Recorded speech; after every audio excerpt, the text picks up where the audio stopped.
Le 7 août dernier fut mémorable pour la plupart des Ivoiriens. En effet, c'était la date anniversaire de l'accession de la Côte d'Ivoire à l'indépendance. Une autonomie acquise de haute lutte par nos pères et mères avec pour leader Félix Houphouët-Boigny, en 1960. Ce dimanche, ce fut donc la 62e année d'indépendance de notre pays, célébrée cette année dans la capitale politique, Yamoussoukro. Le point saillant de cette cérémonie était bien le défilé militaire.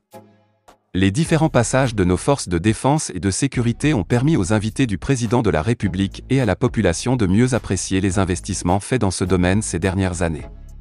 Ainsi, beaucoup ont-ils été agréablement surpris des dernières acquisitions de notre armée. Des aéronefs et des engins motorisés de nouvelle génération ont défilé sous les ovations du public présent à la place Jean-Paul II. Aussi, cela a-t-il ravivé la fibre patriotique des Ivoiriens qui n'ont pas manqué de s'exprimer après la parade.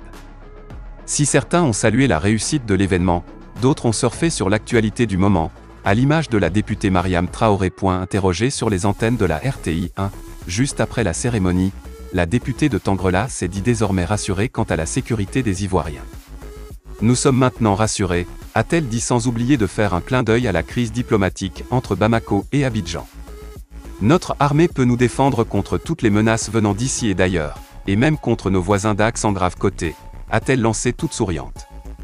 Certainement que la députée Mariam Traoré faisait allusion à la crise diplomatique qui existe entre la Côte d'Ivoire et le Mali, deux pays frères liés par l'histoire.